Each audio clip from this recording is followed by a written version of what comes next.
అంజనాదేవి గర్భస్థ శిశువైన రుద్రుడు రామనామం జపం చేస్తూ అంజనాదేవితోటి నాహమద్య బహిరాయామి నవినావరణేన ప్రభవామి ఈహామహ్వేహి మాతః సోహం దిగంబరః శంకరః దేహి ముదా ఆభరణం మహ్యం మోహరహిత నాగాభరణోహం ఐహికాభీష్టసుఖదాతాహం అభవోపి భవం యామి విధేయః. అమ్మా, నా కోరికేమిటో తెలుసుకో. నేను వస్త్రం ధరించకుండా జన్మించను. నేను శంకరుడను. నాకు సంతోషంగా ఒక ఆభరణాన్ని ఇవ్వు. నేను మోహం లేనివాడను. పాములను ధరించిన శివుడను. ఈ లోకంలో కోరిన కోరికలు ఇస్తూ ఉంటాను. పుట్టుక లేనివాడనైనా కూడా ఈ ప్రపంచంలో ప్రవేశించబోతున్నాను అని ఆ మాటలు విని అంజనాదేవి ఆశ్చర్యపడింది. పూర్వం కైలాసపతి చెప్పిన మాటలు స్పృహలోకి వచ్చాయి. తన గర్భంలో ఉంది నిశ్చయంగా శంకర భగవానుడే అని సంభావించింది.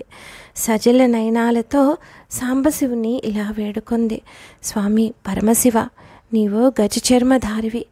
అసలు నీకు తృప్తి కలిగేలాగా నేను నీకే అంబరం ఇవ్వగలను?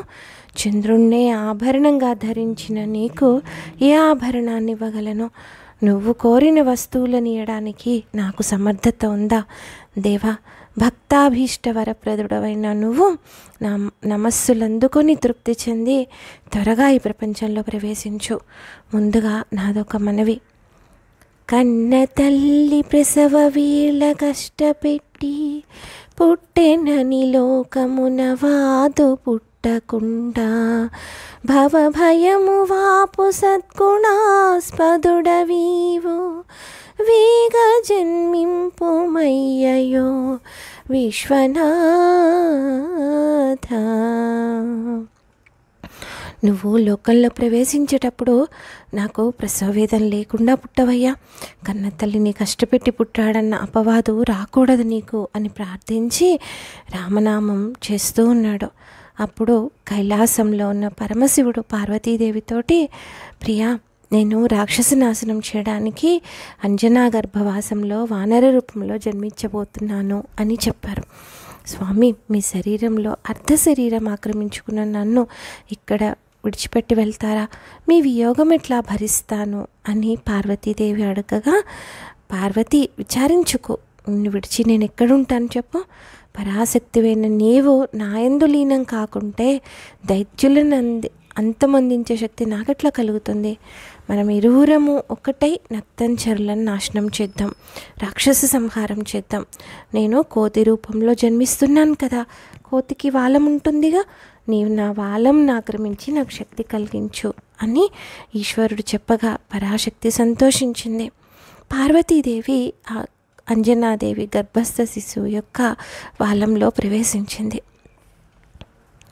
అనంతరం ద్వాదశమాసములేగిన నాదట సూర్యాదికగ్రహశ్రేణి శుభ ప్రాదుర్భావస్థలముల వాదుకొనిన ఒక త్రిలోక పావన వేళన్ మాతృదేవి కోర్కెమన్నించి సత్కృపామహితుడు దయమయ్యే సహజ సూత్రకర్ణ కుండల కౌపీనము ధరించి రామనామ సంస్కరణము మీరా.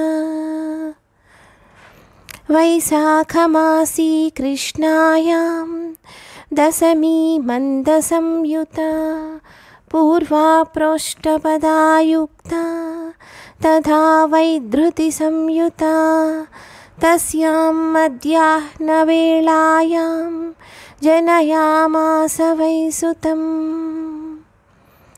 అంజనాదేవికి 12 మాసములు గడిచిన పిదప నిశ్చల చిత్తంతో రామనామం చేస్తూ ఉంటే వైశాఖ మాసం కృష్ణపక్షం దశమి శనివారం రోజున పూర్వభాద్ర నక్షత్రం వైధృతి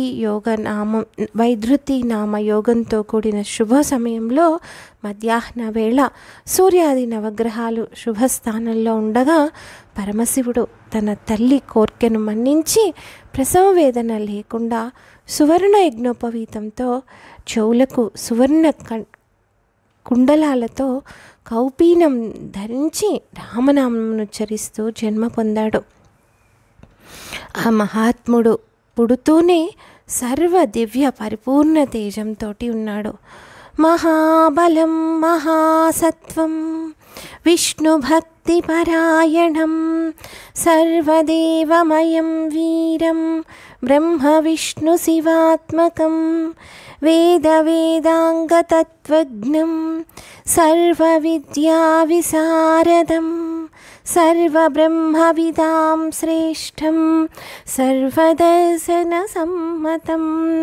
మాణిక్యకుండలధరం దివ్యపట్టాంబరాన్వితం కనకాచలసంకాసం పింగాక్షం హేమమాలినం దీర్ఘలాంగూలసహితం దీర్ఘకాయం మహాహనుం కౌపీనకటిసూత్రాభ్యాం విరాజంతం మహాభుజం ఆశ్చర్యభూతం లోకానాం వజ్రసంహననం కపిం సర్వలక్షణసంపన్నం కిరీటకనకాంగదం ప్రభయామి తయా విష్ణోః అవతారమివాపరం. ఆ పుట్టిన పిల్లవాడు మహాబల సంపన్నుడు, విష్ణుభక్తి తత్పరుడు, సర్వదేవతలు తానే అయినవాడు, బ్రహ్మ విష్ణువు శివుడు కూడా తానే అయిన సృష్టి స్థితి లయాత్మకుడు, అనంత వేదముల వాటి అంగముల తత్వం తెలిసినవాడు, సర్వ విద్యా విశారదుడు, బ్రహ్మ విధులలో శ్రేష్ఠుడు, దర్శనములన్నీ తమ వాదములచే అంగీకరింపదగినవాడు, మాణిక్యములు పొదిగిన కుండలాలు ధరించినవాడు, దివ్యమైన పట్టుపీతాంబరం ధరించినవాడు, బంగారు కొండ అయిన మేరుపర్వతంతో సమానమైనవాడు, గోరోజును రంగు గల నేత్రాలు కలిగినవాడు, స్వర్ణమాలికలను సువర్ణ యజ్ఞోపవీతాన్ని ధరించినవాడు, మణులు పొదిగిన నూపురాలు కలిగినవాడు, ధ్వజ అంకుశ వజ్ర ఛత్ర పద్మ రేఖలతో కూడిన పాదపద్మములు కలిగినవాడు, పొడవైన తోక కలిగినవాడు, గొప్ప దేహం కలిగినవాడు, పెద్ద దవడలు కలిగినవాడు, కౌపీనము కటిసూత్రము ధరించి గొప్ప బాహువులతో విరాజిల్లేవాడు, బ్రహ్మ తేజపుంజితమైన ముఖపద్మం కలిగినటువంటి వాడు, సర్వాశ్చర్యకరుడు, కపిరూపంతో ఉన్నవాడు, సమస్త శుభలక్షణాలు కూడుకొని ఉన్నవాడు, బంగారు కిరీటం భుజకీర్తులు కలిగినవాడు, అమితమైన కాంతి చేత విష్ణుమూర్తి యొక్క అవతారమా అని అనిపించినట్లున్నవాడు, పూర్వాభాద్రా కుంభరాసే మధ్యాహ్నే కర్కటాంసకే కౌండిన్యవంశ సంజాతే హనుమానంజనోద్భవః. పూర్వభాద్ర నక్షత్రం చంద్రుడు కుంభరాశిలో ఉండగా మధ్యాహ్న కాలంలో కర్కాటక లగ్నంలో కౌండిన్య మహాముని వంశంలో హనుమంతుడు అంజనాదేవికి జన్మించాడు.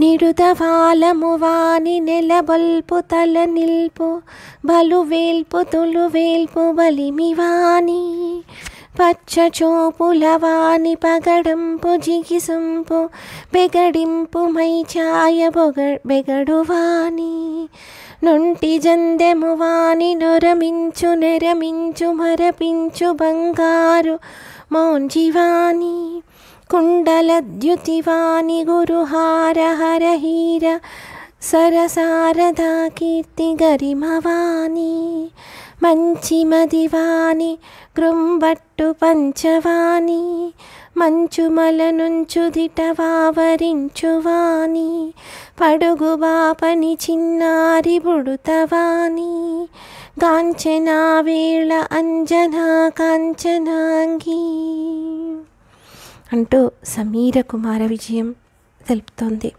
పొడవైన తోక కలిగిన వాణ్ణి, చంద్రుని శిరస్సు ధరించిన ఈశ్వరునితో సమానమైన దేవతాశక్తి కలిగిన వాణ్ణి, పచ్చని చూపులు కలవాణ్ణి, పగడాల కాంతితో కలతనందించే శరీరకాంతి కలిగిన వాణ్ణి, ఒంటి జందం కలిగిన వాణ్ణి, తేజస్సుతో ప్రకాశించే మెరుపు తీగను మరపించినట్టి బంగారుమయమైన మౌంజి దర్భ మొలతరాడు కలిగిన వాణ్ణి, కాంతివంతమైన కుండలాలు కలిగిన వాణ్ణి, గొప్ప హారం కలిగిన వాణ్ణి, ఈశ్వరునిలాగా, వజ్రమణిలాగా, రెల్లుగడ్డిలాగా, శరత్కాల చంద్రికలాగా తెల్లనైన కీర్తికాంత కలిగిన వాణ్ణి, మంచి మనస్సు కలిగిన వాణ్ణి, కొత్త పట్టు పంచం ధరించిన వాణ్ణి, హిమవత్ పర్వతాన్ని కూడా బాధించేటంత ఔన్నత్య గుణము కలిగిన వాడిని, చిన్ని రూపంలో ఉన్న చిన్ని బుడతవాణ్ణి శుభ సమయంలో అంజనాదేవి కన్నది. ఆ చిన్ని తండ్రి పుట్టిన సమయంలో దేవతలు పుష్పవర్షం కురిపించారు. దేవదుందువులు శుభధ్వని చేశాయి. అప్సరా స్త్రీలు ఆనందంగా నాట్యమాడారు. గంధర్వులు సంగీతం పాడారు. సిద్ధచారణలు సంతోషంతో స్తుతి చేశారు. వాయువులు సుఖంగా సంచరించాయి. నదులు నిర్మలోదకాలను ప్రవహించాయి. మున్యాశ్రమాల్లో ఉన్న శ్రౌతాగ్నులు, గార్హపత్యము, ఆహవనీయము, దక్షిణాగ్ని అనే అగ్నిత్రయము ప్రదక్షిణ జ్వాలలతో శుభసూచకంగా ప్రకాశించాయి. వనముల్లో పుష్ప పరిమళాలతోటున్న వృక్షాలలో తుమ్మెదలు సుఖంగా సంచరించాయి. ఆంజనేయమూర్తి జనన సమయంన శిష్టులకు శుభసూచకములు, దుష్టులకు అశుభసూచకములు కనిపించాయి. రాక్షసులు రత్న కిరీటాలు ధరించి దేవతలను ఓడించడానికి పన్నాగాలు చేస్తూ ఉన్నారు. ఆ సమయంలో పతంతి రత్నాని సురేతరాణాం కిరీటకోటిగ్రథితాన్యకాండే తదంగనామానసగహ్వరేషు సగర్భకంపం భయమావివేశ. రాక్షసుల శిరస్సుల్లో ధరించిన కిరీటాలకు పొదగబడిన రత్నాలు అకస్మాత్తుగా జలజలారాలి కింద పడ్డాయి. ఆ రాక్షస స్త్రీల మనస్సుల్లో పుట్టిన భయానికి వారి గర్భంలో ఉన్న పుట్టని శిశువులు సైతం కంపించిపోయారు. రాక్షస వినాశనమే ఆంజనేయ అవతార ప్రయోజనం కదా.